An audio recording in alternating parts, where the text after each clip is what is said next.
Provocação Histórica.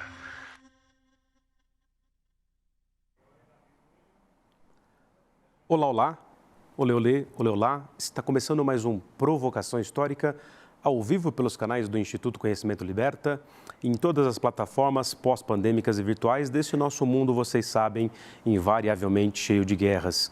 Está começando mais um Provocação Histórica também pelos canais do Edu Moreira e também pelos canais da Pop TV, seja no Rio Grande do Sul, seja em Sobradinho.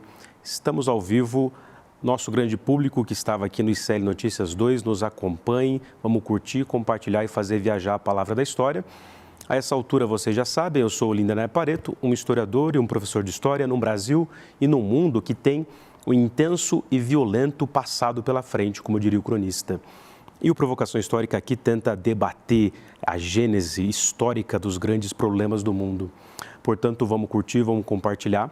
Senhoras e senhores, sem mais delongas, hoje a gente tem aqui a seguinte, digamos, missão e tarefa. A gente quer entender no tabuleiro internacional, afinal, há uma decadência do Império Americano? Império Americano esse que vai se firmando depois da Primeira Guerra Mundial, quando passa a ser a maior potência do capitalismo, mas principalmente depois da vitória na Segunda Guerra Mundial, quando, a partir dos anos 50, sobretudo, passa a viver uma era de ouro de crescimento e, ao mesmo tempo, de expansão militar sem precedentes na história, espalhando suas centenas de bases militares pelo mundo. E aí os Estados Unidos, em função de coordenar a própria OTAN, vai se difundindo como grande potência de todos os tempos e, ao mesmo tempo, interferindo em todo e qualquer conflito do mundo. Para debater essas questões, que envolvem a própria guerra da Rússia e da Ucrânia, que envolve o próprio Estado de Israel e o genocídio contra Gaza, eu tenho aqui a alegria de receber um dos grandes nomes, os grandes especialistas em relações internacionais, que é professor da Pontifícia Universidade Católica de São Paulo, o nosso caro Reginaldo Nasser. Seja muito bem-vindo ao Provocação Histórica, meu caro. Prazer estar aqui novamente, ao vivo agora. Ao vivo e faz uns 2 anos, né, que a gente se encontrou remotamente, sim, né? É. O mundo parecia ser outro e em pouco tempo tudo muda, né? É, verdade. Né? Bom, Nasser, acho que a gente tem tantas questões para tratar aqui. Você é especialista em história dos Estados Unidos em função dessas relações que os States têm com o Oriente Médio, né? Um estudioso também da guerra ao terror, principalmente ali a partir de 2001 em diante, com a queda, a destruição das Torres Gêmeas e os ataques, né, da Al-Qaeda, toda essa história. Mas, ao mesmo tempo, conhece, né, esse tabuleiro internacional. Acho que a gente poderia partir daí, né? Para o nosso grande público, afinal, o que está acontecendo com o mundo? Há um declínio mesmo do Império Americano? Olha, sempre quando você fala em declínio, você tem que aí comparar, né? Então, se você olhar, né, a longo prazo, vamos dizer, a ascensão dos Estados Unidos, ela é meteórica, né? É um país que, depois da Primeira Guerra Mundial, se alça a grande potência. E é uma característica interessante, pouca gente se acostumou com o poder dos Estados Unidos porque foi uma colônia. Uhum. Né? E até então, as grandes potências estavam na Europa, é um país não europeu. Né? Eu costumo até falar para os alunos, pensam bem atravessar o Atlântico, né, Primeira Guerra, levar aquelas tropas para um tipo de guerra diferente, que os Estados Unidos não tinham. Né? Então, é um país que teve ascensão. Naquele livro fantástico do Paul Kennedy, Ascensão e Queda, que é o tema aqui, de grande potência, ali se olha os dados dos Estados Unidos, final do século XIX, início do século XX, já despontando produção de aço, ferro, os meios de transporte ferroviário, quer dizer, tudo os Estados Unidos já estava ali embalado. Então, eu costumo dizer... Capitais da indústria, né? Quer dizer, as grandes corporações, as corporações muito diferentes do estilo europeu, né? Então, ali ele tinha os meios, estava vindo.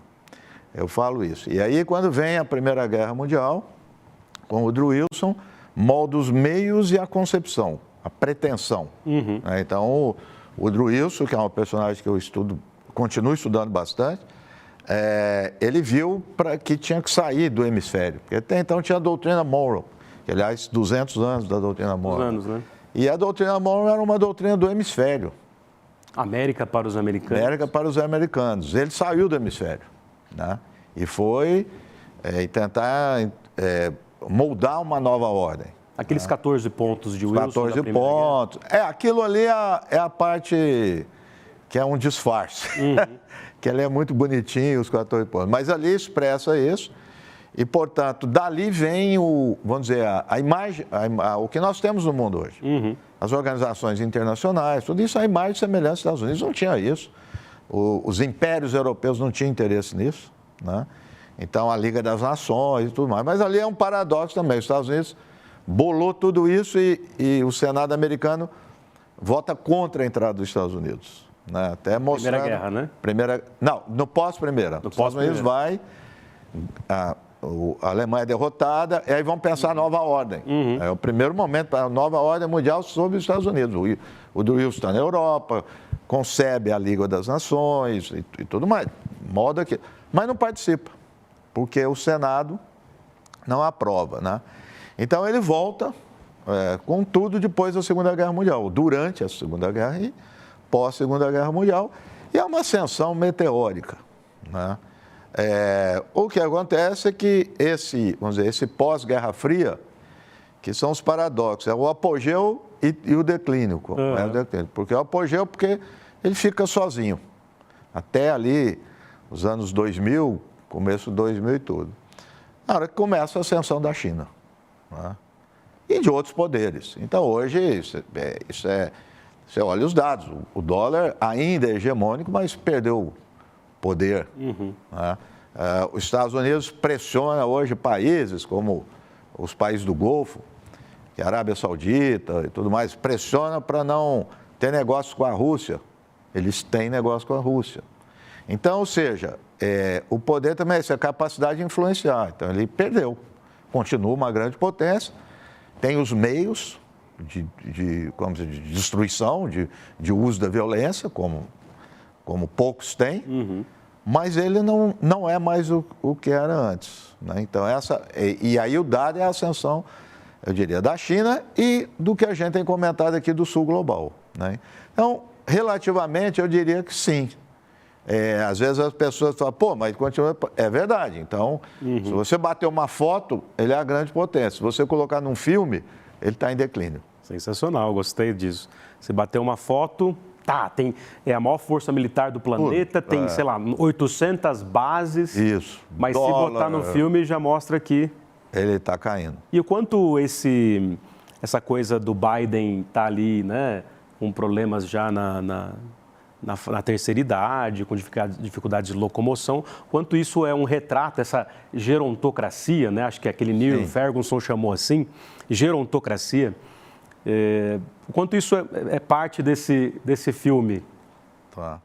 Trump, que tem, sei lá, mais de 70, e o Biden com 80 e tantos. Eu acho que tem um lado que é razão, quer dizer, óbvio, que é a falta de renovação, né, da política americana e principalmente dos democratas.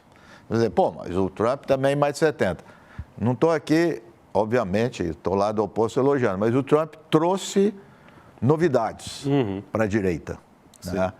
Para quem acha que a direita não traz novidades, ela traz. Né? Não, muita novidade. Né? E o Biden não. Né? O Biden ainda... Mas você vê o que é a política. Sempre prega peças na gente.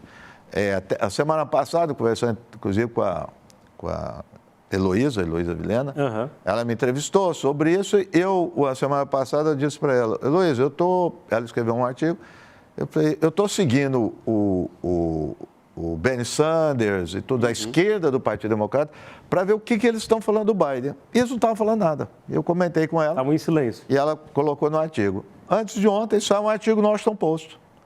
Todos eles apoiando o Biden. Em uníssono. Uníssono, toda a esquerda. Inclusive, deputados que têm se colocado muito críticos ao apoio dos Estados Unidos a Israel, dizem isso, mas falam, tem outras variáveis importantes aqui dentro, que são de seguridade social, de emprego, de não sei o quê, papapá. Eu estou dizendo tudo isso porque, às vezes, a aparência, né? Eu gosto muito de falar do front stage e o backstage, o palco e o bastidor. Esse é um sociólogo americano da década de 50, o Irving Goffman. Né? E eu até comentei com ele, falou assim, nós não estamos vendo bastidor, de repente ele aflora, porque parecia muito óbvio. Aquele debate foi sui generis, um fracasso total, mas, ao mesmo tempo, ele tem apoio, porque tem muitas outras variáveis em questão. Então, eu relativizo um pouco isso, inclusive, para dizer o seguinte: alguém governa os Estados Unidos, não é ele. Sim. Tem um complexo ali, né, de governamentalidade. Sim, claro. Vamos dizer, dentro dessas escolas de pensamento, tudo, a minha tendência é valorizar menos a pessoa e mais a estrutura. Né? Então, assim, ele é um presidente dos Estados Unidos, tem um partido que é o Partido Democrata, não é brincadeira a estrutura disso, né? Então, é claro que a liderança é importante, mas, por vezes, também ela não conta. Né? Então, assim, é claro que ele está com vários problemas, mas tem uma estrutura muito forte. Os governadores democratas estão apoiando o Biden. Né? Mas creio que isso é um ponto da questão, mas que eu acho que é a capacidade de inovar. Né? Está faltando isso. E o Partido Democrata está numa crise tremenda. Né? Então, eu acho que tem outras questões. Eu acho que aí o ponto principal que eu acredito, que é o que estamos aqui, é de política externa. Né? Os Estados Unidos e os europeus que o seguem, eu acho que estão com dificuldade de entender o que está acontecendo no mundo. Quando eu falo que está com dificuldade de entender, pode ser arrogância para dizer que é falta de inteligência. Não é de inteligência, eu estou dizendo, é de compreensão. Né, e de arrogância, não admitir que há outros poderes que não, né, por todo mundo, inclusive do mundo colonial, que é o chamado Sul Global, e que não depende tanto dos Estados Unidos e não vai obedecer suas ordens. Isso eu coloco os europeus no meio também, que eles ficam inconformados com isso. Entendeu? Acho que isso que é um grande incômodo e que eles não conseguem. Com esse Sul Global insurgente. Isso. Né? E que não segue ipsis literis o que eles dizem, e tem meios, recursos. Olha, é incrível. Outro dia eu ouvi uns analistas aí, na grande mídia, etc., dizendo que o Lula, se tinha a ideologia na política do Lula, era uma ideologia do passado. Dizendo que era uma ideologia do terceiro mundismo, lá da década de 60. No auge da Guerra Fria. O que é interessante é que esses analistas que são do passado, eles não viram a mudança. Porque, se você olhar lá do terceiro mundismo, na expressão popular, esses países tinham a ideologia nacionalista, tudo, mas tinha um problema. Como diz um popular, eles não tinham bala na agulha. Né? Hoje eles têm. É essa que é a questão. Qual que é a bala? Você olha o Irã. O Irã hoje vende arma para a Rússia. A tecnologia dentro dos drones. O Paquistão tem arma nuclear, tem um grande exército. Então, ou seja, a Arábia Saudita tem um... Então, esses países têm poder. A Arábia Saudita e a Rússia dominam o petróleo no mundo, que fixa o preço do petróleo. Os Estados Unidos não conseguem. Mesmo com todos os boicotes, a Rússia continua, né? A Rússia continua. Por quê? Porque a Rússia voltou para esse outro mundo, não o mundo europeu. Então, voltando àquela ideia, então, quem está por fora são os analistas. Ao contrário, o Lula está perfeitamente sintonizado de forma pragmática. É o inverso que eles estão falando. Sim. Porque se você pegar os 10 países que saiu pelo maior PIB no mundo, mais ou menos, entre a metade ou 40% eram colônias. Né? Quer dizer, mudou completamente. Né? Então, em economia, em tecnologia, em armas, né? Em meios de violência, quer dizer, recursos naturais que trocam. Então, a Arábia Saudita começou a fazer trocas com a China, não no dólar. Porque eu estou falando da Arábia Saudita muito, que ela é o chamado, até então, quintal dos Estados Unidos. Sim. E não está cumprindo o que os Estados Unidos fez. Então, acho que tudo isso daí aflorou com esses acontecimentos, que a gente vai conversar, mas que não é que veio com isso, mas aflorou com a guerra da Ucrânia e Gaza. Ele trouxe de uma forma muito intensa, muito forte... Esse novo tabuleiro. Esse novo tabuleiro, que já vem se estruturando aos poucos durante esses anos 2000.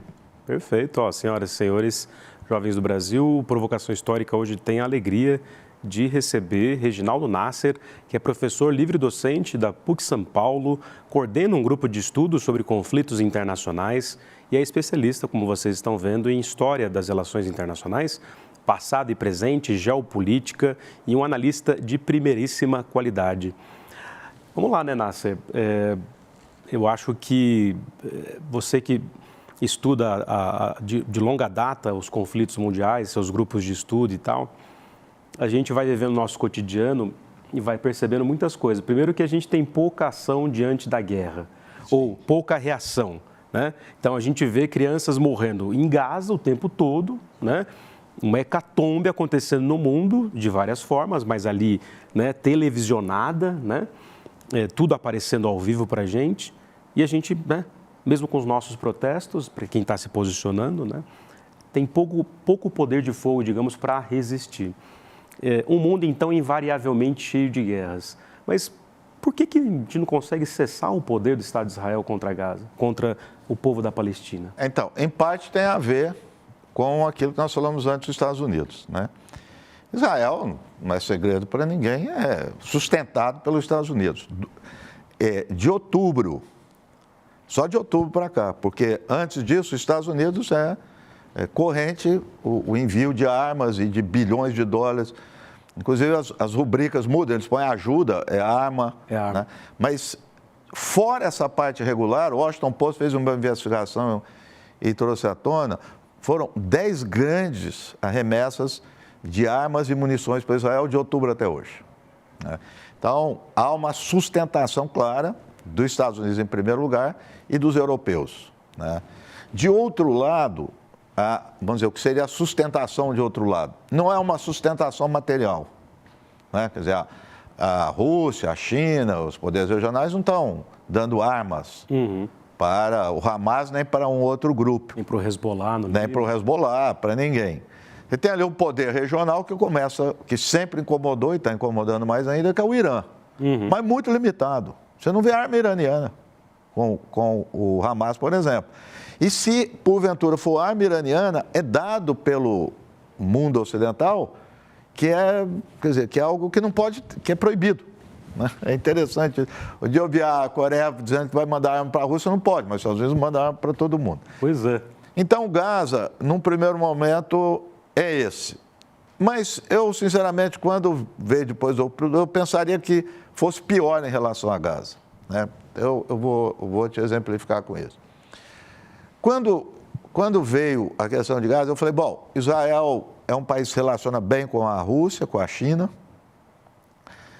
tem boas relações comerciais, então, na minha cabeça, diz assim, aquelas alianças que montaram em torno da guerra da Ucrânia tal, de apoio, não vai se verificar. Não funciona para Israel. Não funciona para Israel. O que aconteceu? Passou a funcionar, de certa forma. Ou seja, a China, bom relacionamento com Israel, mas tem se afastado. Rússia, idem. A China recebeu o Hamas, a Rússia também. Né? Receberam como chefe de governo. Né? Isso do início do reinício dos conflitos para cá. Sim, depois para cá. Recebeu, tem feito isso, tudo. Então, ou seja, não vai lá, apoia materialmente o Hamas, não vai entrar em guerra, mas não está. Então, isso veio à tona também, esse mundo, e muitos desses países árabes têm bom relacionamento com Israel. Não romperam com Israel, mas também não estão apoiando. Então, nós estamos também num momento de transição, né, disso. E a política internacional, a imagem que eu uso é de um transatlântico. Ela muda um pouquinho aqui, a mudança grande, mas vai demorar. Parece lá na frente. Parece lá na frente. Então, as coisas não compõem desse jeito. E veja, antes desses conflitos, toda palestra que eu converso com os amigos de Gaza, a gente, de Palestina, dizia, a gente precisa ter muito claro, quem apoia a luta dos palestinos tem um custo muito alto. Quem apoia Israel não, pelo contrário, só tem benefício. E isso pelo establishment, porque isso. Tem o apoio dos financistas mundiais, do Império Americano. Isso, e da elite árabe. Da elite árabe também. A elite árabe não apoia a Palestina, nunca apoiou. Nunca apoiou, não é agora não, sempre. Então não são judeus contra árabes. Não, elite. Né? Eu não sou dessa tese do sionismo. Israel é um instrumento do imperialismo ocidental. Ou seja, os Estados Unidos usufrui, porque tem uma visão muito forte que diz que Israel usa os Estados Unidos. Eu diria que ele usufrui. É uma relação tem uma reciprocidade. Sim, tem uma reciprocidade até maior. Ele era um general, ele foi do governo do Reagan, eu esqueci o nome dele, Haig. Ele tem uma expressão que diz assim: Israel é o nosso porta-aviões que não afunda. Sensacional. E trágico, né? Então, ele é um produto disso daí. Então, quando isso entrar em crise, como está agora, Israel vai entrar em crise, porque está em crise, Israel. Então, a mesma coisa que eu falei dos Estados Unidos. Tem um poder militar imenso, muito organizado, está fazendo genocídio, etc., mas está em crise. É uma transição, né, que está vivendo. Mas nessa transição e na questão de Gaza, o que é interessante, nesse aspecto que eu vou apontar agora, que é diferente da Ucrânia, é que a questão em Gaza é colonial, da Ucrânia não é. A Ucrânia é um conflito clássico da geopolítica. Tem ali o Estado da Ucrânia, tem a Rússia, tem as fronteiras, tem isso, tem aquilo, da maior gravidade, porque são grandes potências envolvidas. Aqui não tem Estado, é colonização. Então, com a questão em Gaza, as questões coloniais também vieram. Eu me lembro aqui, quando, veja, quem entrou na Corte Internacional, né, com o processo por acusação de Israel, foi a África do Sul. África do Sul. Que passou por apartheid. Pela supremacia branca. Supremacia branca, racismo, tudo, e que se identifica com os palestinos. Então, a luta colonial. Nesse processo, a Namíbia teve... quando aconteceu, a Alemanha apoiou Israel e criticou a África do Sul. O governo da Namíbia emitiu uma nota, lembrando do genocídio alemão no início do século XX. Ali no contexto do pré-Primeira Guerra. Pré-Primeira Guerra. E aí outros países começaram. Então, você vê, é um gatilho. E a questão colonial está aí. Desde o século XIX, né? Isso. Mas quando você diz, Nasser, para te provocar aqui, como você disse, nos bastidores, quando você diz que é contra a tese sionista, o que isso significa? Porque, bom, Breno Altman e outras grandes figuras estão aí denunciando o sionismo como imperialismo, como nacionalismo e como uma barbárie, no fim das contas. Mas o que significa eu digo o seguinte, sionista? Não, é o seguinte, o sionismo, enquanto ideologia, é essencial, foi essencial para a criação do Estado de Israel. Não, isso não tem discordância nenhuma. Para manutenção e para isso que está acontecendo internamente em Israel. O que eu digo é o seguinte, estou dizendo que é diferente. A elite americana, a elite inglesa, a elite alemã, a elite árabe, não apoia Israel pelo sionismo. Ou seja, o sionismo não é uma ideologia que funciona fora de Israel. É essa que é a questão. Por quê? Tem um clássico, que é de dois autores renomados e muito bom, que é o Meshar Marwot, que escreve o lobby israelense. Todo mundo falava em lobby, eles pesquisaram e vão dizer que é o lobby. O Chomsky escreveu uma resenha de 3 páginas. Fantástica, discordando, que eu me insiro nessa tradição do Chomsky. Quer dizer, isso aí vai muito além de lobby. Lobby é uma coisa muito específica, muito instrumental. Isso é um envolvimento da classe dominante, da elite. E aí o Chomsky fala, eu concordo completamente, porque, veja, até 79, os Estados Unidos apoiavam mais o Irã até que Israel. Não é lobby iraniano, não tem ideologia. Que ideologia? Quer dizer, por que Israel é sionista do Irã não é? Entendeu? Aí o Chomsky lembra o seguinte, na década de 50, o sionismo teve um papel fundamental para lutar contra o nacionalismo árabe. E os Estados Unidos usou Israel para destruir o nacionalismo árabe. Ou seja, não é o sionismo, entendeu? Nos Estados Unidos usou o sionismo. Sim. É um instrumento, entendeu? Mas não é uma ideologia. Eu estou dizendo isso porque o dia que afundar isso, eles vão ter que ter outra. Eles vão vir, porque não tem sentido uma classe dominante, imperialista, né, do poder que tem essa, se submeter, entendeu? Dá a impressão, é isso que eu estou dizendo. Eu mesmo já falei isso, eu mudei. Como é bom, né? Eu pensei um pouco, essas coisas todas, porque veja, Olinda, quando tem alguns fatos, Israel, você cita pontualmente, você explica, mas não nessa dimensão que está agora. Genocídio é evidente, o Biden pode perder a eleição por isso e ele vai. Ou seja, isso não é lobby, isso não é porque é da ideologia, tem coisa muito maior envolvida. Quer dizer, e você começa a olhar isso disseminando na sociedade. Quer dizer, os doadores pressionaram para tirar a reitora de Harvard. Inacreditável, né? Porque a reitora não quis punir 2 alunos que criticaram Israel. Então, ou seja, para concluir, o que eu estou querendo dizer? São laços que estão por toda a sociedade, não é um ponto ali, o lobby, que não sei o quê, porque é sionismo. Não. é uma identificação, claro, com o sionismo, mas não é o sionismo. Né? E isso alguns têm trazido essa questão à tona também. Mas o sionismo em Israel, sem dúvida nenhuma, a ideologia forte lá que fundou Israel, que fez a expansão e tudo mais, isso aí tudo. A questão é nos Estados Unidos, mas eu não me contento com isso também. E estou estimulando nosso grupo, vários alunos, todo mundo, de aluno de graduação, doutorado, a pesquisar. Vamos pesquisar, vamos investigar. Eu só estou dizendo que eu não fico muito satisfeito com isso, olhando essa situação. Eu sei, por exemplo, o senhor tem lobby dentro do Partido Trabalhista Inglês, mas não é essa coisa só de um lobby. Entendeu? Alemanha, o envolvimento da Alemanha com Israel. Então, mas aí acho que tem um peso brutal, que envolve sim essa costura política do sionismo, mas que convenhamos que a nova ordem mundial se forjou depois do pós-Segunda Guerra, principalmente em função da denúncia do Holocausto. Sim. Então, acho que isso também é muito disseminado, né? Muito. E com razão, obviamente, denunciando o Holocausto. E esse medo da Alemanha de se posicionar contra o massacre de Gaza é inacreditável, né? E vem dessa cidade sem passado. Lembra esse filme?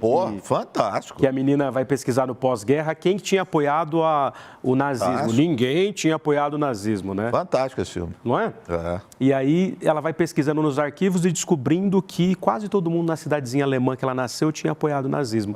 Mas depois fica todo mundo em silêncio, né? Tem muito esse peso na história alemã, né? Tem muito esse peso. Agora, o que eu digo é o seguinte, veja, até aí tudo tem todo sentido. Agora, podia ficar por aí. O apoio material é muito grande, Israel. Entendeu? Então, assim, a repressão interna... eu vi a quem se posiciona. Policiais alemães prendendo um adolescente, 15 a 16 anos, cercaram o adolescente, porque estava com a bandeira da Palestina. Então, ou seja, que eu estou pensando alto, como é provocação aqui, a sensibilidade, vamos dizer, para a crítica é muito alta. Isso não tem a ver com lobby. Sim. Isso é muito maior. Lobby é um negócio ali e tal. Então, eu acho que Israel... Outro dia eu vi que foi eleito agora na Bélgica, um cara de direita, eu esqueci o nome dele. Na Bélgica? Todo moderninho e tal. E na Inglaterra, o primeiro-ministro agora trabalhista, mas que já foi lá correr para apoiar o Zelensky, né? Ah, não, isso aí eles vão apoiar, isso aí já pode falar. Todos eles vão apoiar a Ucrânia. Mas esse belga, ele disse algo que tem a ver com o que esse general americano diz, que o Chomsky fala, ele diz assim, Israel, mais ou menos essas palavras, é um projeto do Ocidente. Se Israel for destruído, o Ocidente vai ser destruído. Isso é sensacional, né? É isso mesmo. É só observar no pós-guerra a fundação do Estado de Israel. Né? Que vem da Declaração Balfour de 19, né? Sim, 17. Antes até terminar a guerra. Agora, veja, há muitos anos, uns 20 anos, até estava em torno do 11 de setembro, um judeu, esqueci o nome dele, artista plástico famoso aqui, esqueci o nome, aqui em São Paulo, e eu convidei para ele na PUC. Ele contou uma história que não sai da minha cabeça. Ele foi... Eu preciso lembrar o nome dele, é um cara fantástico. Ele foi reservista em 57. Em 57. Lembrar aquele pessoal que aconteceu em 57, isso é importante. 56, o Nasser, que não é meu parente, não. O presidente do Egito, né? O presidente do Egito nacionalizou o canal de Suez. Você vê um absurdo. O canal passa dentro do Egito, não era do Egito. Quer dizer, é uma afronta o Nasser fazer isso, né? Então ele nacionalizou. Quem invadiu o Egito? Que tinha... a coisa não sei, Inglaterra, França e o outro, Israel. Ele me disse, depois ele virou antisionista tudo, que ele olhou e falou, pô, o que nós temos a ver com isso? Quer dizer, com a França e a Inglaterra, nacionalização do Suez, do Egito. Aí ele disse, instrumento do imperialismo. Entendeu? Quer dizer, é um instrumento do imperialismo. Então Israel cumpriu a função do nacionalismo árabe e, ao mesmo tempo, contra a entrada do comunismo no Oriente Médio, combater a esquerda comunista. Então, quando houve a Guerra Civil no Líbano, final da década de 70, 80, a OLP, os palestinos e a esquerda libanesa podiam tomar o poder. Israel invadiu o Líbano.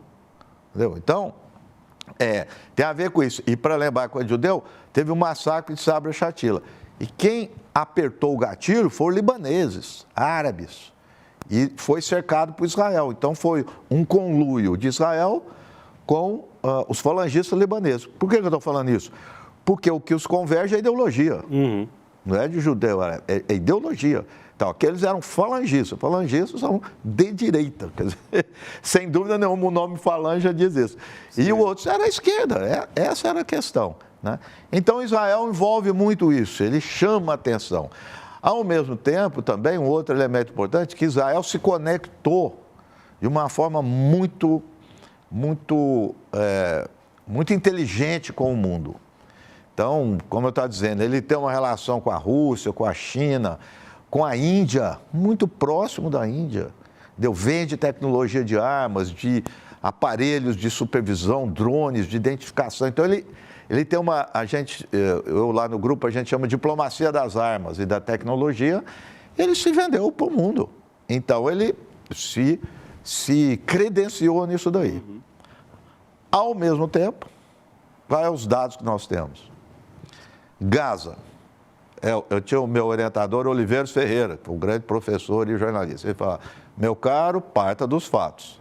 Eu tenho Gaza, que é do tamanho de Parelheiros, 2 milhões de habitantes, cercado por mar, terra e ar, e faz agora 9 meses que o Hamas está lá. Você continua ali, né? Isso é um negócio impressionante. Não entrega os reféns. Ninguém, né? Quem ia esperar isso? Quer dizer, está cercado, não tem para onde ir. Sufocado e eles... Tem o rolê dos túneis, né? Sim, tem túnel, mas eles são cercados. Quer dizer, então, ou seja, isso também é demonstração de falta de poder. Né? Então, quando houve a guerra do Vietnã, e muitos faziam análise que recorriam... Esse liberal eu gosto, viu? Que é o Raymond Aron. Francês, né? Francês, foi da época do Sartre, os dois quebravam o pau. Né? O Sartre dizia que quando o Aron não estava perto, não tinha graça o debate. Eram bons inimigos intelectuais. E o Aron cunhou a expressão para diferenciar na análise potência e poder. Sempre falo isso. Potência é o dado bruto, concreto. PIB é tanto, tem tantas armas, tem isso. Bateu a foto que eu estava dizendo. Poder é a dinâmica da relação. Então, os Estados Unidos ali no Vietnã demonstrou que era potência, mas não teve poder, porque foi expulso do Vietnã. Então, ou seja, Israel anunciou que ia derrotar o Hamas e trazer os reféns. O Hamas está lá e os reféns também. Poder é isso, é fato, não tem interpretação. Então, muitos generais israelenses estão dando entrevista falando isso. E os generais que Israel está perdendo. Né? Então, esses paradoxos, você estava falando dos Estados Unidos, de Israel também, da política internacional, de potência, poder, de desgaste, né? São as questões inesperadas. Né? Quer dizer, isso você não quantifica, você não consegue, né? A motivação das pessoas, a causa que está em questão, tudo isso são variáveis que acabam entrando no meio do jogo. Né? Impressionante. Senhoras e senhores, Reginaldo Nasser aqui no Provocação Histórica. Vocês viram aqui a gente de cenário novo no Provocação Histórica. Inclusive, a gente brincou aqui nos bastidores que o Nasser estava aqui à esquerda de Getúlio Vargas, né? Fecha aqui, olha lá, o Getúlio está aqui à esquerda dele na tela. Depende de quem vê, né? Falar em Brasil e tradição trabalhista, bom, o terceiro mandato de Luiz Inácio, aí parte da imprensa, já o partido da imprensa golpista, como diz o Nassif, já dizendo que o Lula já é o Biden, que não vai aguentar. Mas como é que você está vendo esses arranjos difíceis, né? Porque no cotidiano o povo ainda está muito sofrido com as consequências do bolsonarismo, né? Não, em primeiro lugar, aí acho que foi o Nassif mesmo que apontou que é interessante que o Lula é mais ou menos da idade do Biden, né? Mais ou menos. Ele tem 78, o Biden 80 e... Não, desculpa, é da idade do Trump, o Lula. Isso. O Trump é um pouquinho mais novo que ele só, uns 2 anos. E aí eles comparam o Lula com o Biden, não é com a idade do Trump. O Nassif falou isso. Bom, mas para além de idade e tudo, o fato é o seguinte, nós não podemos... Eu vou voltar para os fatos. Tá. Um cara que ganha, com todo respeito à Dilma, tudo, mas o Lula ganhou 5 eleições para presidente. Impressionante, né? Como é que pode um negócio desse? Passou e o Getúlio, que não era nem eleição que ele ganhava. Pois é, né? A primeira foi... E ganhou por várias razões. Não vou ficar aqui enumerando. Claro que é de líder, etc. Mas que alguém sintonizado com as principais demandas. São demandas mínimas. uma esquerda do PT critica, ok, tudo. Mas é isso que nós temos no cardápio, é isso que está tendo concreto. É um estrategista diplomático pra caramba. Sim, mas não tenha dúvida. A leitura que ele faz do cenário internacional é um negócio impressionante. Impressionante. Tanto é que é isso que eu estou dizendo. Quando ele, veja, de Gaza, lá para novembro, o Lula estava ficando aquém. Ficava repetindo, 2 estados, não sei o quê. Aí ele veio em janeiro, tudo genocídio, pá, foi lá. Tanto é que explodiu, né? Explodiu o mundo inteiro. Caíram de pau. Ele percebendo, né? Ele percebendo. Ele não é uma revista também. Ele não falou aquilo. Ele estava, e não é de ir na onda, mas ler tendência. Entendeu? Ele leu tendência. Aí veio a coisa da Corte Internacional, aumentou a posição e tal. Mesma coisa da guerra da Ucrânia. Quer dizer, a posição dele. Criticou a invasão da Rússia. Ele não pode concordar com um país que invade outro território e tudo. Ao mesmo tempo disse que não era aquele caminho que a Ucrânia, os Estados Unidos estavam tomando e manteve isso. Eu lembro que as pessoas, absurdo, aí você vai olhar hoje no mundo, 2/3 do mundo tem essa posição.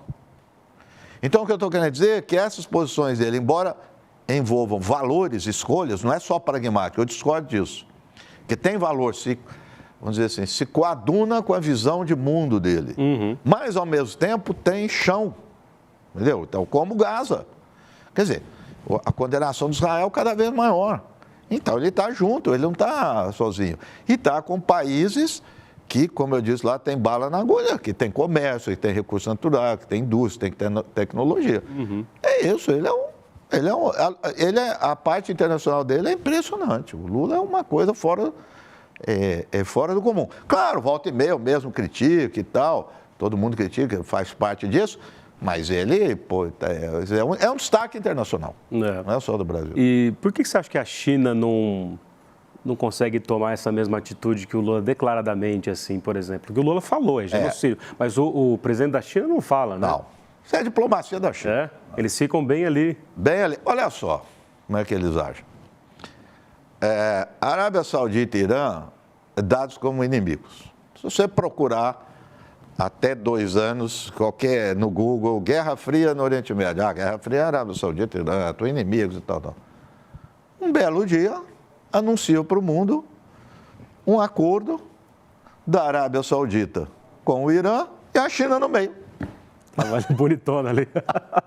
Quer dizer, que veio costurando e que já não sabia, tinha pouca coisa ali. Ou seja, está a China no Oriente Médio.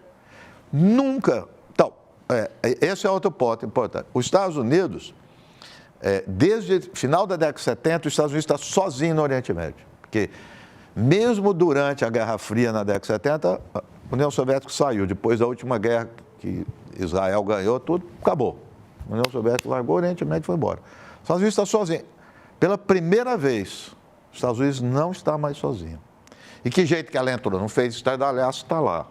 Então, o que eu estou te dizendo é o seguinte, ela pode aparecer aí da Palestina, vamos ver. Você já não sabe. Então, a China vai aparecendo nesses cenários de uma forma diferente. Então, não é de anúncio e tal. Apesar que não foi na Corte Internacional, foi tem a Corte, eu esqueci, o outro de Justiça. O depoimento, a manifestação do delegado chinês foi dura contra Israel.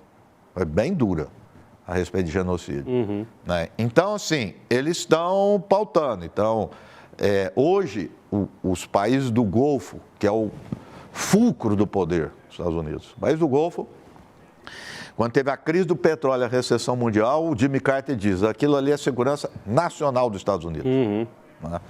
E até hoje. Aqueles países, todos estão com a China. Não vão perto com os Estados Unidos, mas todos estão com a China. E todos têm base militar americana. É um negócio louco. Muito louco, né? Muito louco. Está na crise na crista da onda da grande transformação geopolítica que o século XXI está vivendo. O Biden fica atrás da Arábia Saudita, beija a mão do rei. E ele, que não quer fazer um acordo com Israel. Não rompe, mas não faz acordo. Não rompe. E quem está lá? China e Rússia. Entendeu? Então, é isso. Os americanos... O Trump está falando isso. esperto do fracasso do Biden. Claro, né, na nossa perspectiva, mas diz assim, cadê a liderança americana? Sim. Lá naquela região, que nós, quer dizer, fazemos tudo, os chineses entraram, os russos entraram. Sabe apontar a discórdia, né? Claro. Não, e é isso que pega o conservador. Falta de liderança. Então, clássico, né? Então, esse presidente não consegue nem falar mais, não sabe nem apontar, né? Mas então, a China age assim. É um estilo diferente. Sim. Entendeu? Não é de dar... É um estilo diferente. O Lula dá grandes declarações. Os chineses vão lá, vai pautando e tal. Então... É uma nova ordem mundial. Tem que ficar de olho. Milenar até, né, pensar esse jeito chinês de fazer. O Kissinger uma vez falou assim, gente... Kissinger que morreu faz pouco dias, tempo. Quase. Né? Eu admirava a China. Né? Foi um dos arquitetos da aproximação com a China durante o governo Nixon. Ele dizia, os chineses quando falam a gente quando fala em algo, põe um dedo no calendário, né? Esse dia. O chinês é em 50 anos. Um dia, 50 anos. Então demora, né? Sim. Mas eu acho que eles, é o papel, eles estão... Porque o grande projeto lá é o corredor, né? Da Rota da Seda, uma deles, que passa Irã, Arábia Saudita e Turquia e Europa. Esse é o corredor chinês. Né? Impressionante. Que remonta a séculos e milênios de tradição, até a Rota da Seda. A Rota da Seda. Né? Senhoras e senhores, Reginaldo Nasser no Provocação Histórica, sempre uma grande aula para a gente aqui. Mas antes de ir aqui para a reta final da nossa prosa, eu queria dizer a vocês que dá um recado aqui do nosso Instituto Conhecimento Liberta, que inclusive o próprio Reginaldo Nasser tem um curso aqui no ICL, um dos cursos mais assistidos. E para ele estar aqui e para vocês estarem conosco, essa causa é a causa do Instituto Conhecimento Liberta. Conheçam nossos cursos livres, documentários, está aqui a nossa home para vocês verem. São praticamente 300 cursos, mais documentários sobre a ditadura militar, sobre o sequestro da fé, né? Participa o nosso querido pastor Henrique Vieira, nosso parceiro, deputado, Renato Freitas. Então, além dos cursos, documentários impressionantes, críticos, nossos webdocs e, evidentemente, todos os assuntos necessários e críticos para você ler esse mundo impressionante de lá para cá e daqui para lá, digamos assim, inclusive com o próprio Reginaldo Nasser, que aqui está hoje. Eu queria também pedir para a nossa voz de minha alma aqui, de nossa alma, colocar para o nosso grande público no chat os links aqui dos livros do Nasser e também o link do portal do ICL Notícias, né? O nosso portal é jovem, mas vem crescendo bastante, com grandes entrevistas, reportagens, artigos. E esse que vos fala também escreve uma coluna semanal, sempre falando de história, né? História do Brasil e do mundo. Até escrevi na última... Voz de minha alma, abre essa primeira que está aí, onde tem uma estátua deitada no cemitério. Aí, um jornalista que em 1870 foi assassinado por um primo do Napoleão Bonaparte. Olha só, e a morte do Victor Noir levou à precipitação da queda do Segundo Império Francês do farsante Napoleão III. Olha e da própria Comuna de Paris, porque o enterro do cara foram mais de 200 mil pessoas. Estava Louis Michel, os grandes nomes da esquerda da época. Interessante. Interessante a história. Não conhecia. E o mais legal, Nasser, você que é um amante das viagens e das cidades, está lá no Père Lachaise, em Paris. E a estátua virou no século XX uma estátua de culto à fertilidade. Então, as moças que querem engravidar, os casais que querem engravidar, vão lá e se esfregam na estátua. Por isso que boca, barba e partes íntimas estão desgastadas. Olha, a história é impressionante. Muito interessante. Coisa para surrealista. Total, total. A gente escreveu sobre isso, conheçam o nosso portal, curtam, compartilhem. Olha, Reginaldo Nasser, é sempre uma alegria ouvir você e aprender com você. Chegou um momento no nosso programa, na nossa reta final, o que foi Voz de Minha Alma que eu perdi aqui? Quem sabe faz ao vivo. Dos livros do Nasser? Ah, sim, claro. Põe no chat para o nosso grande público. A gente colocou aqui os dois links dos dois mais recentes, se eu não estou muito enganado, né? Um que fala dos Estados Unidos e seus amigos talibãs. Isso. Né? Tá aí, E esse revolta a luta contra o terrorismo, os Estados Unidos e os amigos talibãs, pela contracorrente, e esse, inclusive, eu tenho, Revoltas, Conflitos e os Novos Caminhos da Geopolítica, organizado pelo professor Reginaldo Nasser, da PUC São Paulo, do Departamento de Relações Internacionais, ele que é doutor em Ciência Política. Nasser, chegou o momento nesse programa que é a fase final aqui em que você responde 3 questões assim na lata para o nosso grande público, as lentes da verdade. E aí você olha para aquela câmera ali e me responde em franca verdade. Vamos lá? Vamos lá, manda ver. Vladimir Putin. É um grande líder, levou a Rússia ao patamar novamente de grande potência. Olha lá, hein? O genocídio contra a população palestina em Gaza. É uma das maiores tragédias da história e que vai ficar marcado para sempre, mas eu acredito que também em torno dessa tragédia as reações também serão positivas, quer dizer, dessa tragédia sairão novas propostas para se combater o genocídio, outros genocídios no mundo. Muito que bem. Recado dado aqui, como brincava o próprio Abu Janra, você precisava falar isso lá nas tribunas da ONU, seja em Nova York ou na Suíça, né? Aliás, a tribuna da ONU em Nova York é impressionante e mostra também como esses sistemas, organismos internacionais estão sob controle das potências, né? Com certeza. O Conselho de Segurança, eu visitei lá uma vez, fiquei impressionado.